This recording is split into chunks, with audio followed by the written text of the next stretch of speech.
I want to thank you all for coming. Again, this QR code takes you to my website where you can have the opportunity to get the presentation for yourself.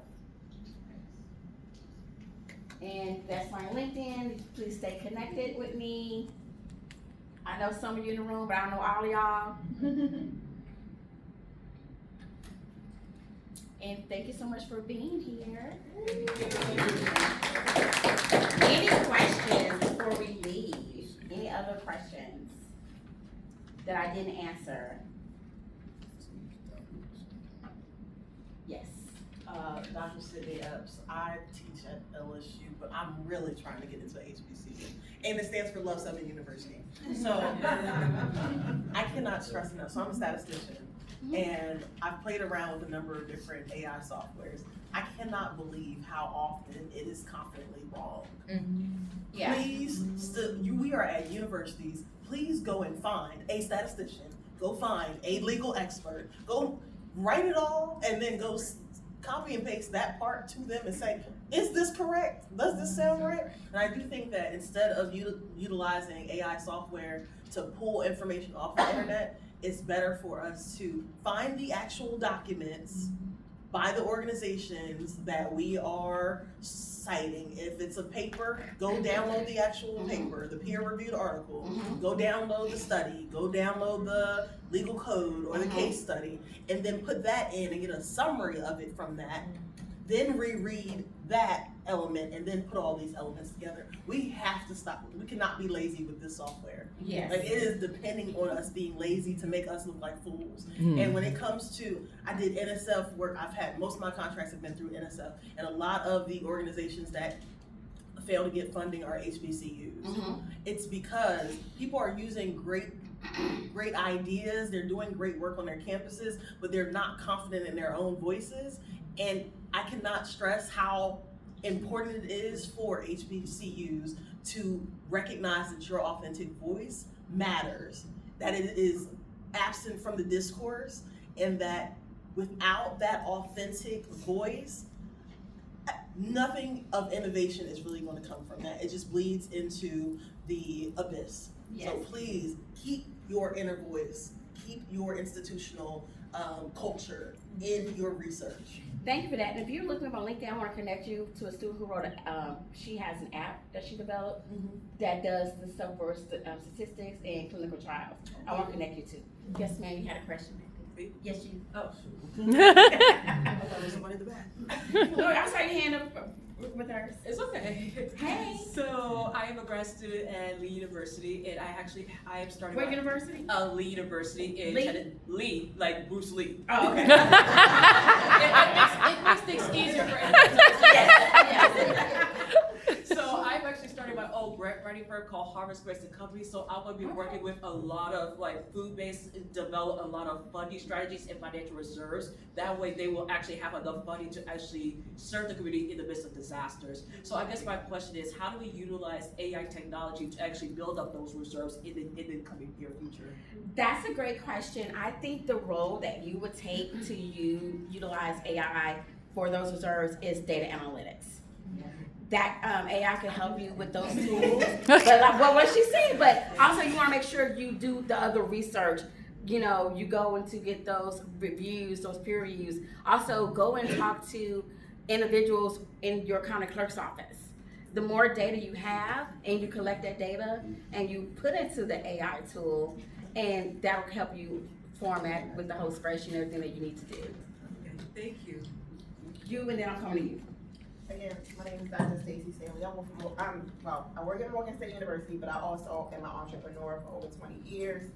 We have a psychometric program. So what you said is definitely clear. We're the only HBCU on the East Coast that has a psychometric program. We can keep in contact. When you had mentioned about the student who developed the app, my second grant that I submitted a proposal for is to develop an app for students for social emotional learning. Oh, I attended Johns Hopkins, had to go back to school. Attended Johns Hopkins for agentic AI. So I learned the AI piece and I'm putting it with human development. So it is important at the HBCU level or any university to make sure that you are still having that relationship with students. My first grant that I received, internal grant at Morgan, I was able to do a survey, kind of build a website, a web course through Canvas for social emotional learning, because that's my area of expertise. So, but I found that there is not a lot of research in higher education that focuses on social emotional learning. So one of the things that I felt that needed to happen is a gap in my research with the previous research. K through 12 is only looked at for social emotional learning, not higher education. So I would like to still connect with you on LinkedIn. Absolutely. To meet with the student who, because I would like to kind of know how does that work, because I'm at the beginning stages of building that app, having a chat bot. I'm working with my colleague who's in engineering. Absolutely. to And get one more there. thing I want to tell academia as it relates to AI, focus group, focus group, focus It groups. helps. Take that information from the focus groups that you've done and you can put that into the AI tool, that research and that data to help as well. Focus groups, especially when you're doing anything in research and development. Great statement that you made. Yes, sir. Hi, my name is David T. Hey, Thank you David. very much for the presentation. Sorry for walking out. We're close You're to the end of the fine. fiscal You're year. fine. I get it. I get it. I'm the director of the Tech Transfer Office at Florida A&M. I've been there about 10 years, non-academic. came out of Okay, Texas. FAMU. Highest Seven Hills. And I really only started grant writing for economic development stuff about 10 years ago, but previous to that I've done a lot of appropriation stuff, so kind of value proposition. I just started doing AI stuff when I had a proposal I was supposed to be working on over 2 months that I needed to get done in 2 weeks, beginning of January, because Christmas happened.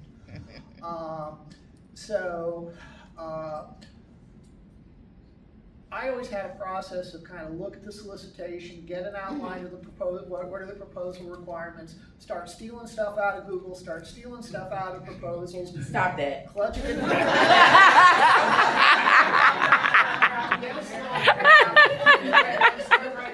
when I got into AI, I said, oh, I know what that's doing. And so, but I've been able to iterate and improve the process.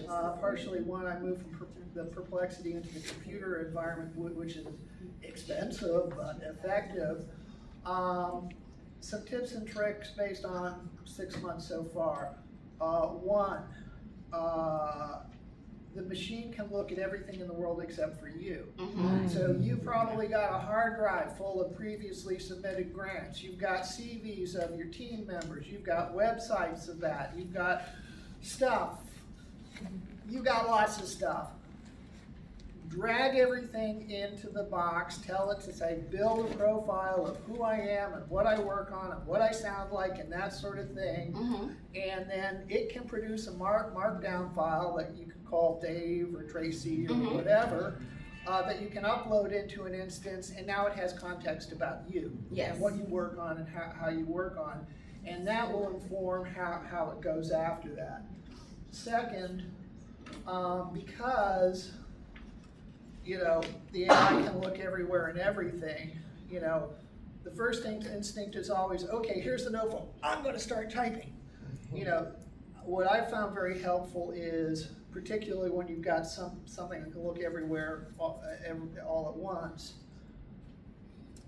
take a couple of hours and do an iterative back and forth and what's the theory of the case? What are they looking for? What's my idea? What's the idea on what's the problem and how am I going to solve it? And you can have a conversation about that. You can say, do you think that, you can ask a question like, do you think that structured trainings would be more effective, or do we need to focus on one-on-ones? It is capable of reasonably abstract thoughts, and it will give you some kind of an answer based on some kind of information that may or may not be correct. Exactly. But will sharpen your thinking. And then, so, kind of have that theory of the case captured, and, you know, mutual agreement, you and I, this is what we're trying to do with this thing. Keep it there and have it inform all of your decisions in terms of how you describe the project, how you use the machine to help identify potential things you can spend money on, and which ones you're gonna chop out because, you know, you just done run out. And then the fourth thing is, if you can figure out a way to, at the end of every session, try to capture what you did, capture what you did and how you did it, and have that stored to your little identity file, you will find it gets smarter, or there's less friction. Yeah, it'll definitely get smarter by all those things that you forementioned. One of the things that, for what you kind of, that example, if I was doing that particular grant, I would have definitely gone to my city's controller's office and pulled up that socioeconomic data by zip code, and I would have uploaded that as well in my review. So I definitely would have done that. Young lady in the back. Thank you so much. That was so nice. Hi, I'm Shakesia. I'm going to try to pace myself. I'm a bit of a zealot, so excuse me if this kind of like crunches together a little bit. Try to sort it out quickly. I used to teach in public schools. I was a second grade teacher for a while. I was an art teacher for a while, and I also taught special education. I had varied uses for AI. And part of it is connected to the work that I used to do in education. I have an app that I'm developing. It's called Loop. It's a special education communication tool for parents and schools to help streamline and clarify communication for students with special needs. There is a tremendous gap in that area, and a lot of students don't get services. And the project itself is growing me. I've always felt that there was that gap. I was really frustrated as a special education teacher. And sometimes as an art teacher with students with special needs, I knew how to handle them on a human level, on a very organic level. I saw little people. I saw the development work that needed to happen. But as a teacher, as a single mother, I'm going to nuance this, as a single Black mother, I feel like every Black woman should have a voice. And I say that because of all of the things that are going on in our lives. Sometimes things begin to gap. So I know that I'm talking about this app, and I'm also talking about life. But I feel like for me personally, as a single mother who's I have income that varies, sometimes my communication with my child's school might drop out. If I can throw in what I need, it at some time like a personal assistant. And so things get done. So in that regard, I feel like it's been tremendous for me personally, and in terms of the app that I'm working to put out, I feel like it kind of is bridging some gaps for me, because I had the idea pre-COVID, but I never had the tools. I don't have that educational background. I'm not a developer. So it's bringing all of these things forward for me. My last point is, or next to the last, I'm gonna just make this succinct.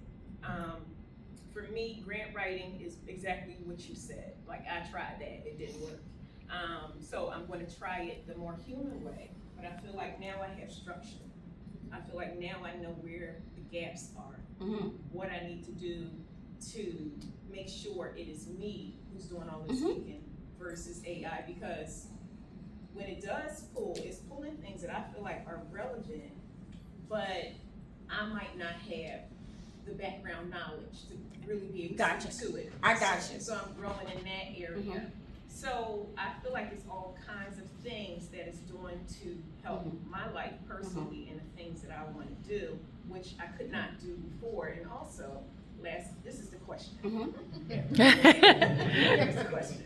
So for me, as a member of the Black community, I feel like we have historically been left behind in a lot of areas. How do we leverage this technology to come a little bit forward? Absolutely, and thank you for that question. So kudos to you. Make sure you contact me because I can send you some suggested AI app building platforms that can be done for free. My question to you is, what research have you done in the developmental phases of this application that you're trying to do? Because one of the, my suggestion is to look at some of the research journals from the American Black Psychiatry Associations that they have, especially when, as relates to developmental disorders, autism, and things that you need, and also any other type of research around single parent motherhood, because you're not the only single parent that may be dealing with that, and that's what's gonna make your application more profound, especially when you have children who are on certain learning disability spectrums. So that would be your first start, is to read those journals by the American Black Psychology Association. And then, like I said, connect me, and I'm gonna connect you with some of those applications that you can kind of put that data in to help build that out for you. I saw a hand go up. Hey, Ella. Thank you. You're welcome. You're welcome. Hello, everyone. I'm Ella. I'm the founder of Essentials, and I am a Texas Southern University alumni. You know. Come on. The presentation talked a lot about using AI in grant writing, but I just wanted to kind of ask, as far as like grant opportunities, like what are some suggestions that you have as far as like seeking those grant opportunities? Because I have won grants in the past, but honestly, all the grants that I have won, somebody told me about. It was like a personal connection. And if you're like, you know, looking to like integrate grants into your business model, like how do you go about like, you know, having a consistent maybe database or somewhere that you can go about finding these grants? Definitely you can utilize AI to kind of put the grants that you're looking for, because you do hair and you have Essentials University. I'm giving out her business, y'all just want to So you can put those things up there, but for any other small business individual in the room, if you're looking to, again, have that C word, credibility, get into some type of small business incubator or fellowship program. Fellowship programs are a kind of a streamlined way of getting certain business grants, especially if it's something that's backed by a bank or a large philanthropic entity.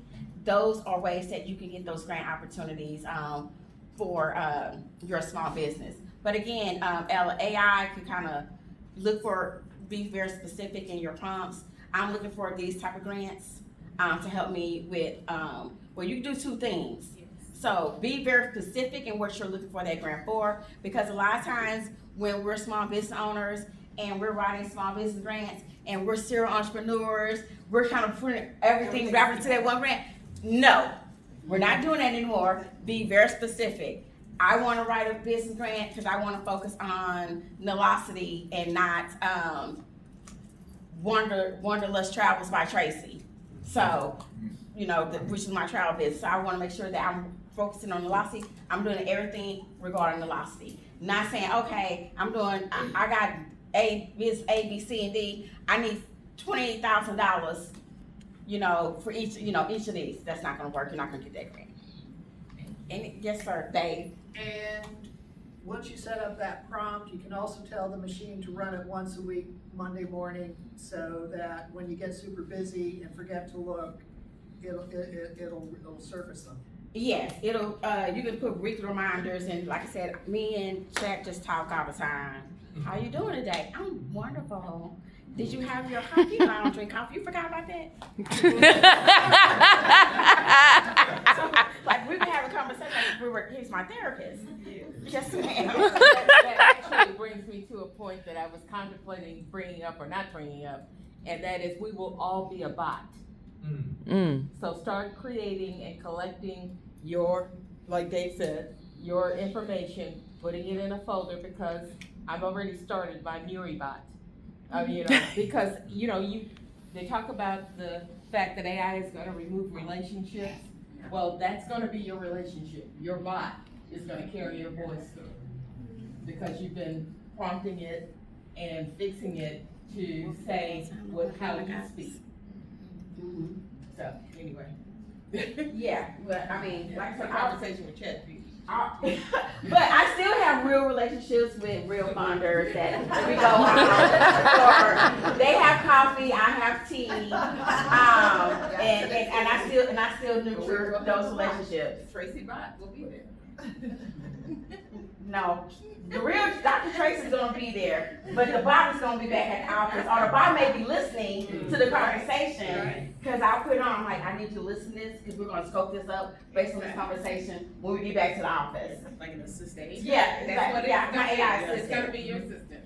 Yeah, so when my real assistant is late. Hold on, cause wait a minute. I was down there talking business, okay? Are there any other questions before I send to your next breakout session? One in here at 11:30, but do you have any other questions? Thank you. This was Okay. informative. Thank you.